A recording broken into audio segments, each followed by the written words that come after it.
사람들이 살아가는 삶의 여정을 가리켜서 인생 산다고 얘기합니다. 그런데 인생이 무엇입니까? 이 철학적인 질문에 따라 오늘의 나의 삶과 미래가 결정된다고 해도 과언이 아닙니다. 아니, 좀 더 소극적인 의미로서 인간이 무엇입니까? 많은 사람들이 인간에 대하여 정의하기를 잠깐 보이다가 사라지는 안개와 같은 것, 생각하는 갈대, 한 송이 꽃과 같은 것, 일장춘몽. 여러분의 인생을, 사람을 어떻게 정의하십니까? 오래전에 신문기사에 한 불교의 중이 죽었는데 그분의 이름이 걸레 스님입니다.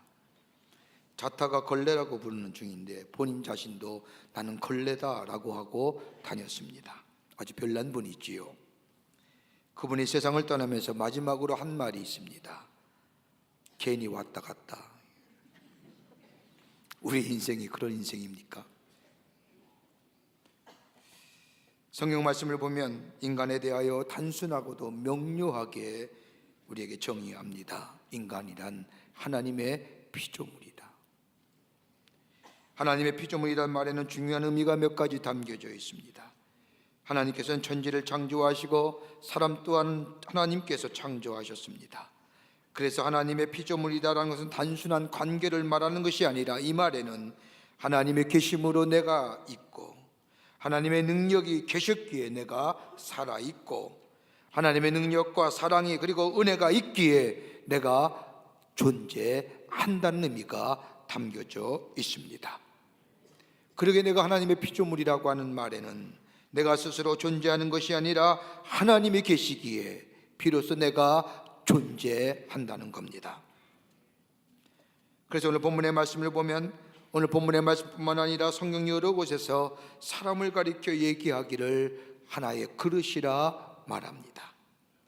오늘 본문 21절의 말씀을 보더라도 누구든지라고 얘기하며 그릇이 되어라고 말합니다. 사람은 그릇과 같다는 겁니다. 이렇게 말씀하신 것은 사람을 창조하신 것에는 목적이 있기에 창조하셨다는 겁니다. 사람이 이 땅에 태어나신 것은 하나님의 분명한 목적과 뜻이 있기에 하나님이 이 땅에 태어나신 것이라는 겁니다. 미국의 유명한 극작가이며 마지막 입세를 쓴 헨리라고 하는 극작가는 길가에 조그만 돌 하나라도 목적 없이 세상에 존재하지 않는다라고 이야기합니다. 적은 것 할지라도 목적 없이 이 땅에 있는 것은 없다는 겁니다. 적은 것이랄지라도 거기엔 하나님의 뜻이 담겨져 있고 하나님의 목적하신 바가 있기에 존재한다는 겁니다. 그리스도인의 삶은 더더욱 그러합니다. 하나님이 우리를 부르셨습니다. 응답하여 하나님 나라의 백성 됐습니다. 그 부르심에는 목적이 있고 뜻이 있습니다. 그러게 바울은 로마서 14장 7절과 8절의 말씀에 말하기를 우리 중에 누구든지 자기를 위하여 사는 자가 없고 자기를 위하여 죽는 자도 없도다. 우리가 살아도 주를 위해 살고 죽어도 주를 위해 죽나니 그러므로 사나 죽으나 우리가 다 주의 것이로다. 주님이 부르신 목적하에 사는 겁니다. 죽어도 주의 뜻과 목적함만 있습니다. 살아도 주의 목적하심과 뜻하심이 있다는 겁니다. 어느 사람들에게 물을 때 당신은 누구를 위하여 삽니까? 라고 물을 때 여러분, 많은 사람들이 이 질문에 대하여 가족을 위하여 산다, 자녀들 위해 산다 라고 얘기하며 사는 목적에 대하여 말합니다. 근데 여러분 가만히 보십시오. 이 질문에 나를 위해 산다고 사는 사람은 별로 없습니다. 아무리 자신을 위하여 산다고 말해도 그럴 수 없는 겁니다. 자기가 삶의 존재와 목적이 의미가 되지 못하기 때문입니다. 여러분, 이것을 반하여 사니까 문제가 생기는 겁니다. 이 순리에 역행하여 사니까 거기에 병리적인 현상이 우리 사회 곳곳에서 일어나는 겁니다. 어떻게 보면 누구를 위하여 삽니까? 라고 하는 이 질문, 바로 우리의 인생의 존재의 의미요 목적이라 할 것입니다. 그러기에 무엇을 위해 사느냐? 그 존재의 의미와 목적이 바로 그 인생의 가치를 결정한다 할 것입니다. 오늘 본문의 말씀은 바울이 믿음의 아들 디모데에게 간절한 마음을 가지고 편지한 내용입니다. 다시 말하여 인간은 그릇과 같은 존재다 얘기하며, 그릇이라고 하는 그릇 그 자체보다 무엇이 담겨져 있느냐에 따라서 그 가치가 결정된다 말합니다. 아무리 아름답고 귀한 그릇이라 할지라도 그 속에 무엇인가 담겨지지 아니하면 빈 그릇, 아무 의미 없고 쓸모없는 그릇이 된다는 겁니다. 여러분 한번 생각해 보십시오. 손님을 초대하여 집에서 가장 귀한 그릇, 가장 아름다운 것을 꺼내어 그 속에 정갈한 음식을 담아 대접하는 이유가 어디에 있습니까? 귀한 그릇에 정갈한 음식을 담을 때에 상대방에게 정성과 존경과 사랑의 의미가 담겨져 있지 않습니까? 좋은 그릇이 되면 좋겠지만 시원치 않은 그릇이랄지라도 그 속에 무엇인가 담겨 있느냐가 중요합니다. 여러분, 시원치 않은 그릇이랄지라도 사람을 살리는 약이 담겨져 있으면 그것처럼 소중한 그릇 없습니다. 아무리 귀한 그릇이랄지라도 거기에 더러운 것이 있으면 그 그릇은 더러운 그릇이 됩니다. 인간도 마찬가지입니다.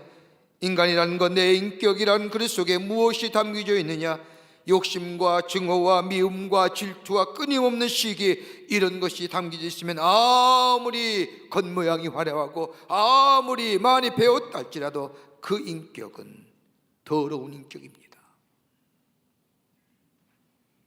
그러나 보잘것없는 삶이라 할지라도 그 안에 기쁨이 있고 감사가 있고 감격이 있고 다른 사람을 향하여 긍휼과 자비의 마음이 담겨져 있다면 그 사람은 거룩한 인격의 소유자, 훌륭한 보배로운 자일 겁니다.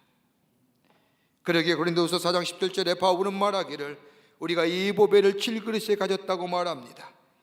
깨어지기 쉽고 보잘것없는 질그릇이지만은 거기에 보배로운 것이 담겨질 때에 그 그릇이 보배로운 그릇이 된 것처럼 우리의 삶, 깨지기 쉽고 상처받기 쉽고 아파하기 쉽고 쉽게 주저앉는 우리의 질그릇 같은 삶이지만 이 안에 예수 그리스도가 우리 안에 계시기에 우리의 삶은 보배로운 삶이요, 보배로운 그릇이요, 가치 있는 인생이 되는 줄 믿습니다. 오늘 청지기 주일입니다. 하나님 우리에게 다 귀한 사명 주셨습니다. 비록 질그릇 같은 존재지만 우리 안에 예수 그리스도라는 보배를 담고 사는 우리들의 삶, 가치 있는 인생이고 소중한 인생이고 하나님 나라에 없어서는 안 될 삶인데 어떻게 우리가 가치 있는 인생으로 하나님 나라의 거룩한 역사의 한몫을 담당하는 귀한 삶으로 살아갈 수 있을까요? 본문의 말씀을 통해서 몇 가지를 함께 말씀을 나누며 은혜 받기를 원합니다. 그 첫 번째가 누구에게나 다 사명이 있다는 겁니다. 오늘 본문 20절 말씀을 보십시오. 큰 집에는 큰 그릇과 은 그릇뿐만 아니라 나무 그릇과 질 그릇도 있어 귀하게 쓰는 것도 있고 천하게 쓰는 것도 있나니, 하나의 그릇만 있는 것이 아니라 여러 그릇이 있다는 겁니다. 소금 같은데 여러 모양의 그릇이 큰 집에 있다는 겁니다. 신학적으로 말한다면 사명의 다양성입니다. 하나님 나라의 백성된 그리스도인들은 모두가 다 하나님 나라를 위해 일하지만은 다양성 가운데 일한다는 겁니다. 하나의 궁극적인 가치는 같지만 일의 속성은 다르다는 겁니다. 여러분 보세요. 그릇을 일반적으로 평가할 때 그 재료에 따라 평가하지 않습니까? 원자재에 따라 그 그릇이 평가됩니다. 금으로 만든 그릇은 금 그릇이고 은으로 만든 것은 은 그릇이며 나무를 재료로 만든 것은 나무 그릇입니다. 어떤 사람은 오래된 도자기를 수집하는 것을 취미와 그리고 기쁨으로 삼습니다. 그래서 고려 청자며 조선의 백자들이며 찾고 수집하여 보관하지만 엄밀하게 만들면 말하자면 다 흙으로 만든 질그릇에 불과합니다. 여러분, 고려 청자 안 깨집니까? 조선 백자 안 깨집니까? 다 깨집니다. 그릇은 그릇일 뿐입니다. 그런데 중요한 것이 하나 있습니다. 그 안에 무엇이 담겨져 있느냐라는 겁니다. 내용물에 따라서 무엇이 담겨져 있느냐에 따라서 그리스도의 가치가 달라집니다. 여러분, 인간도 마찬가지지 않습니까? 우리의 사람을 놓고 생각해 보십시오. 인간도 가만히 보면 그릇이라 할 것입니다. 그릇인데 그릇의 모양이 다 다릅니다. 크기도 다릅니다. 다양합니다. 키가 큰 사람이 있는 반면에 키가 작은 사람이 있고, 몸이 큰 사람이 있는 반면에 몸집이 작은 사람이 있고, 속은 작은 반면에 속이 큰 사람들이 있습니다. 속이 큰 사람을 가리켜서 흠이 거물이라고 얘기합니다. 이상하지요? 거물과 속이 큰 사람의 거물과 겉으로 드러나는 것은 정반대입니다. 여러분, 나폴레옹의 키가 몇인 줄 아십니까? 1m 50이었답니다. 그런데 세계를 정복합니다. 중국의 개혁 개방의 주자였던 등석평 같은 사람은 키가 1m 50이었답니다. 등석평 일학 가운데 유명한 일화가 하나 있습니다. 그가 미국에 방문했을 때입니다. 미국 교회의 키 큰 사람들이 등석평에 다가와 인사를 하는데, 인사를 하면 대체로 키 작은 사람이 손을 올려서 키 큰 사람에 맞춰 인사를 하지 않습니까? 그런데 이 등석평은 달랐답니다. 오히려 자신의 손을 평균적이보다 더 낮췄답니다. 그때 미국의 교회의 키 큰 사람들이 등석평과 악수하기 위해서는 어떻게 할까요? 허리를 숙였지요. 그리고 이 악수를 했답니다. 이것을 본 비서가 이야기하기를, 각하, 그렇게 하면 안 됩니다. 어떻게 손을 올리지 않고 더 내립니까? 그랬더니 이 등석평이 하는 얘기 있습니다. 나는 13억의 중국 사람을 대표한 사람인데 키가 작고 크고의 문제가 아니라 나랑 악수하려면 굽혀야지. 오히려 손을 더 내렸다고 합니다. 속이 큰 사람이지요. 그릇이 다양하듯이 우리의 사람도 다양하지 않습니까?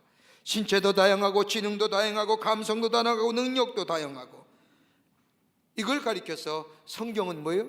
은사라 얘기합니다. 하나님 우리에게 다양한 은사를 주셨습니다. 같은 은사가 하나도 없습니다. 다 다르게 우리에 맞게 하나님께서 우리에게 은사 주셨습니다. 고린도전서의 말씀을 보면 신학자마다 다 다르지만 대체로 27가지 은사가 나오는데, 그 은사를 주신 것은, 다양한 능력과 다양한 것들을 우리에게 주신 것은 다름이 아니라 하나님의 나라의 공동체인 교회를 위하여 하나님의 거룩한 한목을 담당하기 위해서 우리에게 은사 주셨다는 겁니다. 써야 됩니다. 주인에게 그릇이 다 필요하듯이 하나님 나라의 공동체인 교회, 하나님에게는 다 우리를 필요로 하십니다. 그러기에 누구를 정죄하거나 누구를 낮춰서 평가해서는 아니 됩니다. 우리 모두가 다 하나님 나라의 공동체인 교회에 필요한 존재들입니다. 그대로의 가치를 인정할 줄 알아야 됩니다. 내게는 필요하지 않다 하더라도 주인에게는 필요한 존재입니다. 왜 그릇이 저렇게 작아 말할지 모르지만은 하나님은 그것 또한 그대로 사용하십니다. 있는 그대로의 모습으로 그 안에 보매신 예수 그리스도를 모시고 하나님 나라를 위하여 어떤 모습으로 쓰임 받게 하신다는 겁니다. 그러기에 우리 다 사명 맡은 자입니다.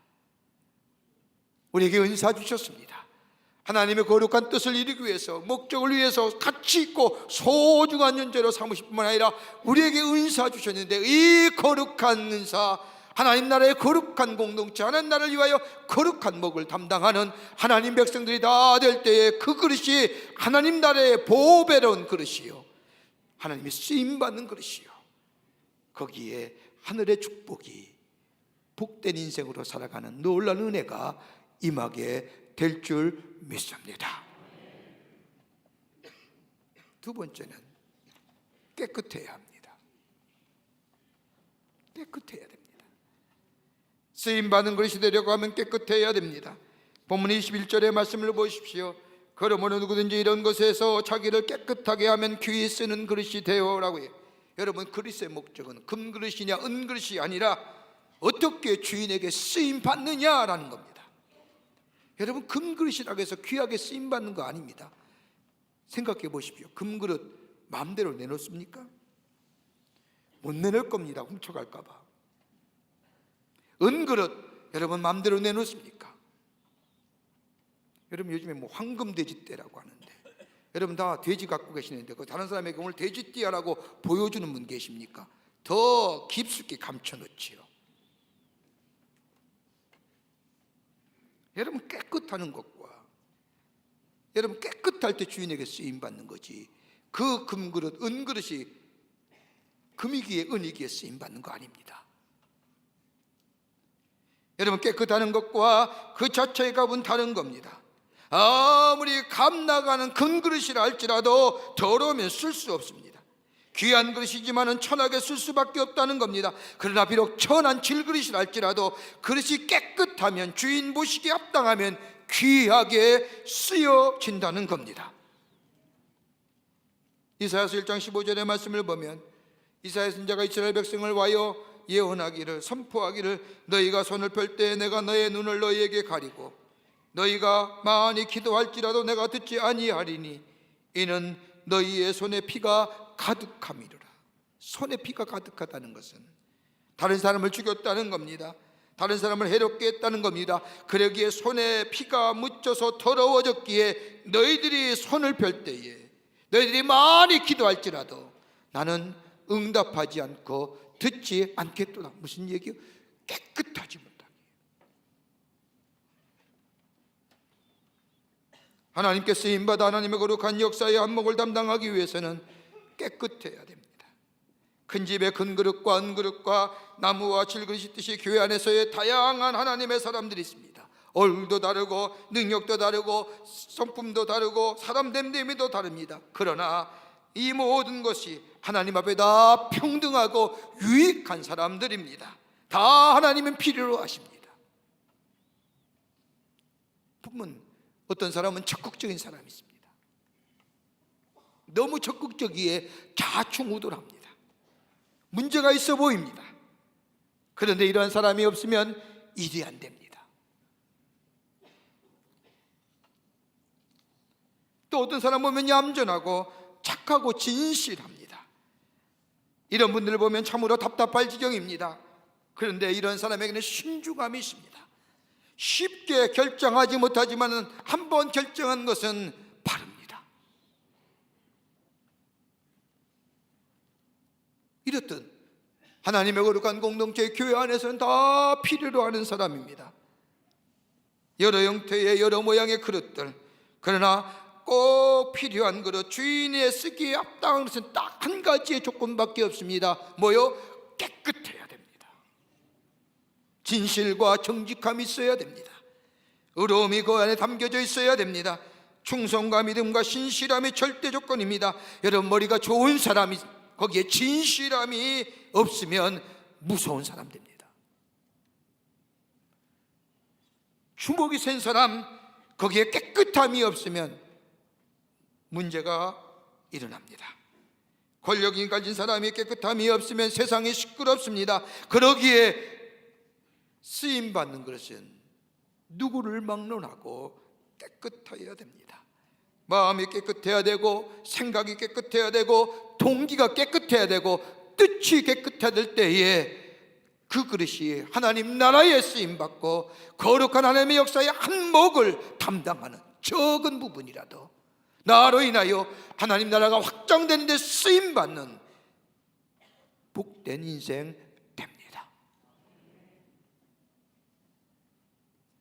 마이클 크리피트라고 하는 사람이 아마존 유역에 사는 원주민들의 생활을 알아보기 위해서 탐사 여행을 떠났습니다. 숲속을 다니다가 한 곳에 꼭 배 모양으로 생긴 통나무 하나를 발견합니다. 밥그릇 같기도 하고 가만히 보니까 흙도 묻고 심지어는 얼마 동안 버려져 있는지 이끼까지 끼었습니다. 호기심에 그것을 가져다가 자기의 숙소에 넣어두고 별것 아니거니라고 생각하고 그냥 내버려 두었습니다. 근데 하룻밤을 자고 나니 그것이 없는 겁니다. 아무리 눈 씻고 찾아도 찾을 길이 없는데 도대체 어디 갔을까 곰곰이 생각하던 차에 원주민들이 와서 무슨 잔치가 있다고 하면서 자신을 초청한 겁니다.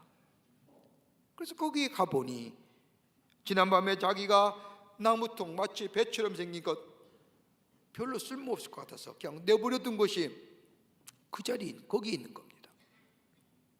원주민들이 그 똥을 잘 닦아가지고 줄을 걸어서 연주하는데 얼마나 아름다운 소리가 나는지. 이 마이크라는 사람이 가져온 것은 바로 원주민들의 하프였던 겁니다. 그 음악 소리를 들으니 어떻게 저렇게 귀한 악기를 내가 내버려 두고 저 방치했는가, 어리석고 창피하고 얼굴이 밝게 좋은 겁니다. 그리고 나서 이 사람이 유명한 수필을 썼는데 그 수필 제목은 다른 게 아니라 당신은 언제 당신의 창조주께 바쳐서 그의 음악을 연주하시게 할 것입니까? 당신은 언제 당신을 바쳐서 하나님의 나라의 귀한 연주자 연주할 겁니까?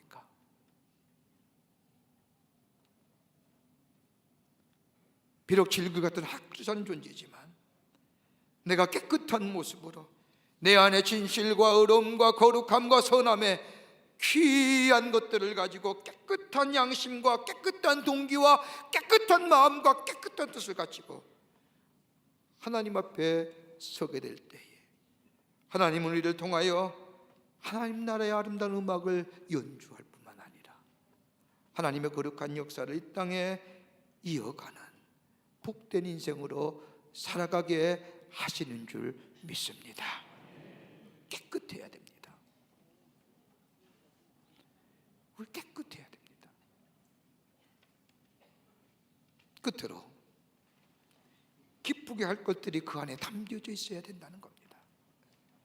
주인도 기쁠 뿐만 아니라 그 그릇을 대접받는 자들의 마음도 기뻐할 것이다. 22절의 말씀을, 후반부의 말씀을 보십시오. 21절 후반부에 주인의 쓰기에 합당하며 모든 선한 일에 준비함이 되리라. 주인의 쓰기에 합당하며 선한 일에 준비함이 된다는 게 뭘까요? 깨끗한 그릇이 될 때에 비로소 주인의 쓰기에 합당할 뿐만 아니라 깨끗한 그릇에 선한 것이 담겨져 주인의 기쁨이 될 뿐만 아니라 그것을 받는 상대방의 기쁨 된다는 거예요. 여러분, 그리스도인이 갖는 기쁨이 뭘까요? 하나님이 도우셔서 재물의 축복을 받아서 기쁨이십니까? 아니면 인간적이고 세속적인 바람이 우리 가운데 이루어져서 기쁨입니까? 그리스도인들이 갖는 기쁨은 이러한 기쁨이 아닐 겁니다. 여러분, 그리스도인이 갖는 기쁨은 세상에 주는 기쁨과 차원이 다른 기쁨이 있습니다. 그 하나가 뭐냐? 다른 게 아니라 죄 사함 받은 기쁨. 죄의 삭은 사망이라고 했는데 그 엄청난 죄에서 자유함을 받고 사함을 받았다는 것, 여러분, 이 놀라운 은혜와 감격이 우리 안에 우리 인생의 뿌리에 있게 될 때에 그 인생이 기쁨의 인생 되는, 이게 바로 그리스도인입니다. 그렇게 바울이 항상 기뻐하라는 게 뭘까요? 이 얘기입니다. 죄 사함 받은 기쁨. 또 하나 기쁨 있죠? 하나님의 자녀가 된 기쁨입니다. 죄 사함을 받고 이제 하나님의 자녀 특권을 누리게 된 기쁨입니다. 하나님의 자녀, 하나님 나라의 백성. 세상의 사람들은 세상에 보이는 것에 의하여 자신의 가치와 존재를 얘기하지만 우리 그리스도인들에게는 하나님이 계십니다. 하나님이 나를 자녀로 삼으셨습니다. 나는 하나님의 자녀요 하나님 나라의 백성입니다. 그러기에 세상의 것들 잠깐 보이다가 사라질 것에 대하여 굴복하지 않지요. 자신 있습니다. 어깨 피고 다니는 겁니다.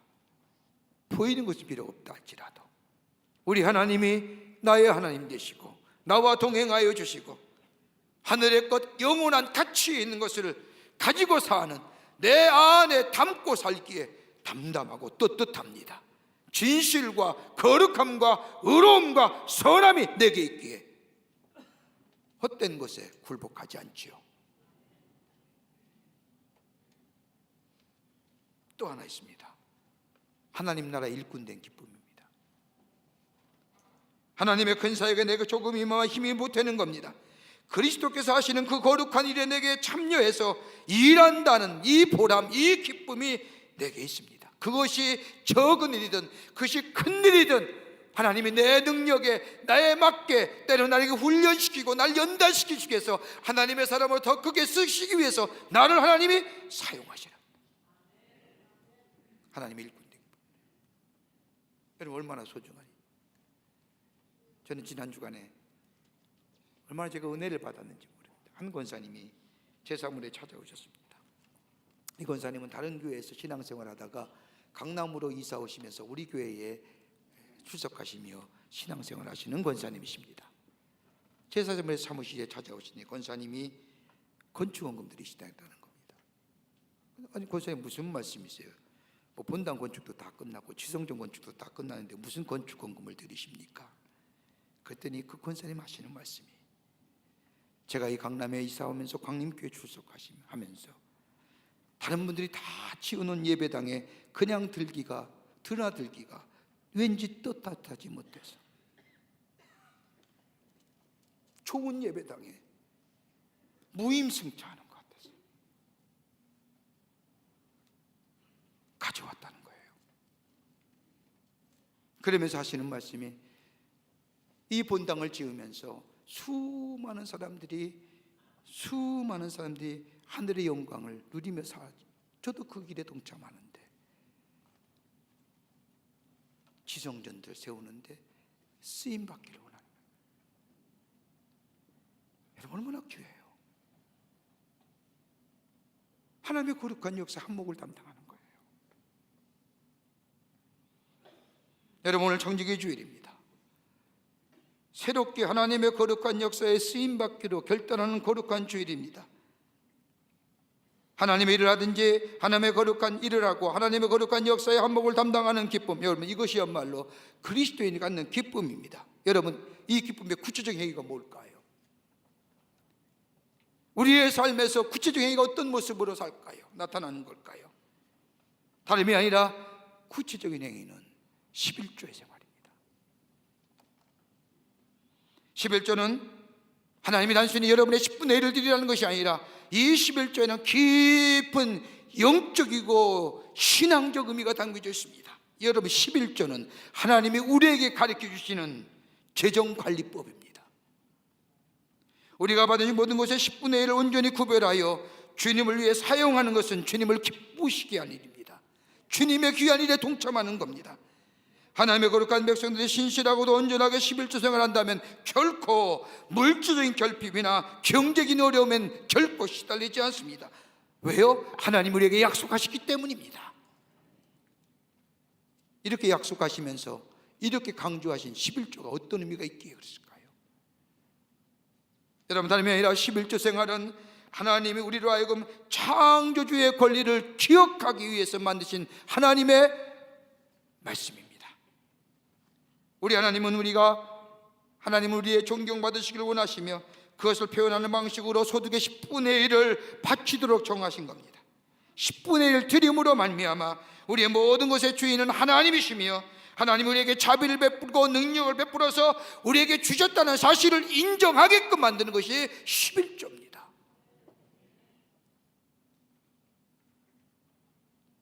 그러기에 11조 드릴 때 뭐예요? 하나님의 권리를 인정하는 거예요. 더 나아가 11조는 우리가 탐욕으로부터 벗어나기 위해서 하나님이 제정하신 겁니다. 여러분 인간의 본성은 기본적으로 탐욕으로 가득 차 있습니다. 에덴 동산에서 아담과 하와의 죄의 본질이 무엇입니까? 하나님같이 되기 좋아하는 탐욕과 시기입니다. 십계명도 남의 것을 탐내지 말라는 게 뭐예요? 탐욕을 문제 삼는 겁니다. 여러분 이것 때문에 얼마나 많은 문제들이 우리 사회 곳곳에서 일어납니까? 그러기에 10의 1조를 하나님 앞에 드린다는 것은 우리 마음속에 있는 욕심과 탐욕의 영을 제거할 뿐만 아니라 마음속에 깊은 곳에 자리 잡고 있는 이기심을 이기게 하는,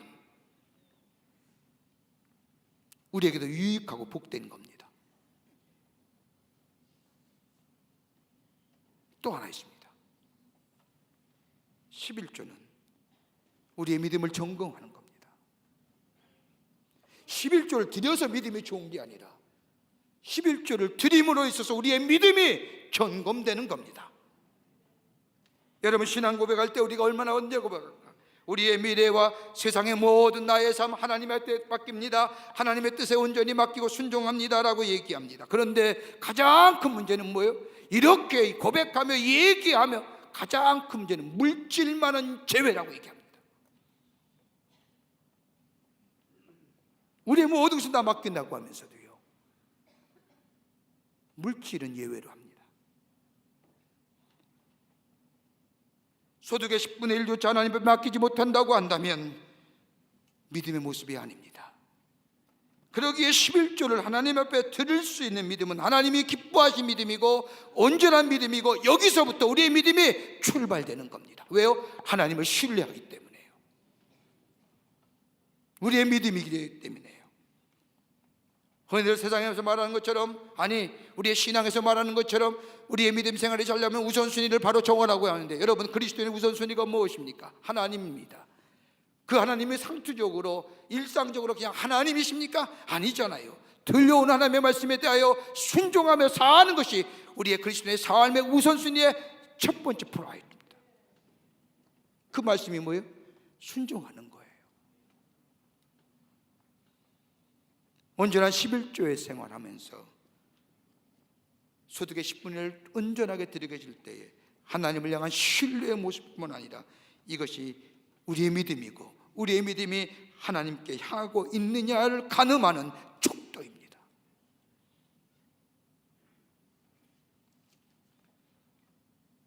그러기에 11조를 해야 되는 겁니다. 11조 할 때 어떤 역사가 일어납니까? 하나님 우리에게 약속하신 것입니다. 하늘의 창이 열려집니다.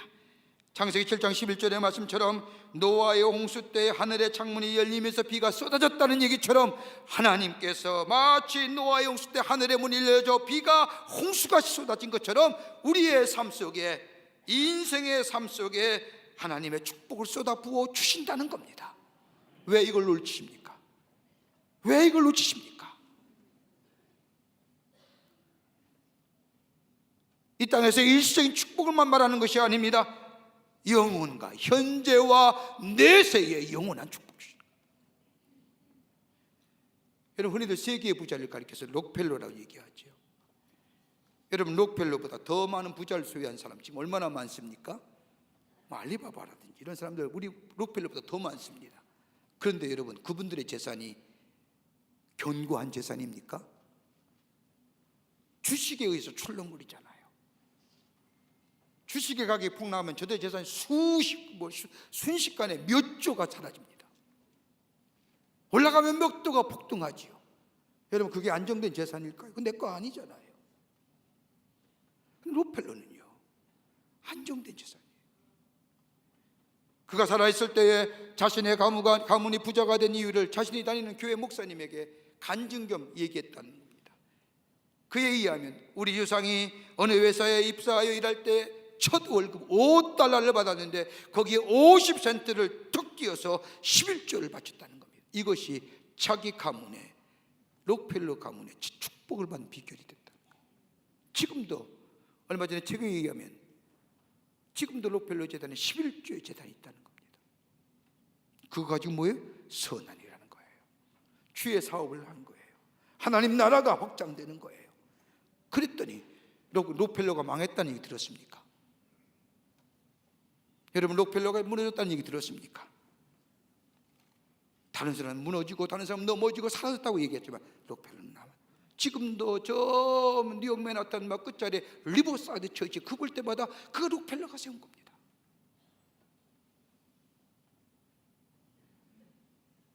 더 나아가 우리 하나님은 약속하시는 게 11조의 생활, 당연한 것임에도 불구하고 하나님은 약속하신 게 뭐예요?